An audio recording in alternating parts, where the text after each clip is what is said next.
സൂറത്ത് യാസീൻ ആയിരിക്കും ചിലപ്പോൾ നമ്മുടെ സമുദായത്തിലെ ഏറ്റവും കൂടുതൽ പാരായണം ചെയ്യപ്പെടുന്ന ഒരു സൂറ. ആ സൂറത്തിൽ ഒരിക്കൽ പ്രവാചകൻ സല്ലല്ലാഹു അലൈഹി വസല്ലമ തന്റെ അനുയായികളോടൊപ്പം നമസ്കരിക്കുന്ന സമയത്ത്, ഇമാം നിന്ന സമയത്ത് സൂറത്ത് യാസീൻ പാരായണം ചെയ്യുകയാണ്. വംതാസിൽ ലൗമ അയ്യുഹൽ മുജ്രിമൂൻ അലം അഹ്ദ ഇലൈക്കും യാ ബനി ആദമ അല്ലാ തഅബുദു ശൈത്താന ഇന്നഹു ലക്കും അദുവ്വുൻ മുബീൻ. ആ ആയത്ത് പ്രവാചകൻ സല്ലല്ലാഹു അലൈഹി വസല്ലമ ഓതുകയാണ്.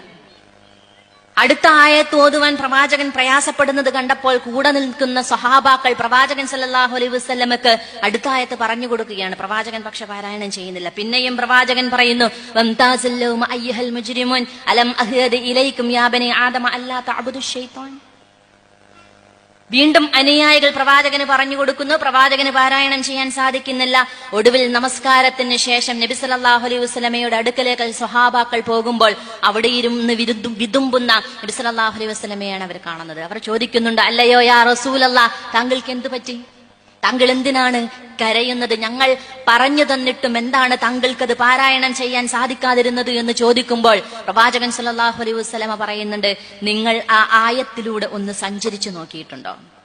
നാളെ അള്ളാഹുവിന്റെ അടുക്കൽ ഞാൻ ചെയ്തത് മുഴുവൻ ശരിയായിരുന്നു എന്ന് കരുതി, നേരത്തെ പലരും സൂചിപ്പിച്ചു, ഊഹത്തിന്റെ അടിസ്ഥാനത്തിൽ ജീവിച്ചിട്ടൊടുവിൽ നാഥന്റെ മുമ്പിൽ നമ്മൾ എത്തപ്പെടുന്ന സമയത്ത് ഞാൻ ചെയ്തത് മുഴുവൻ ശരിയായിരുന്നു എന്ന് കരുതി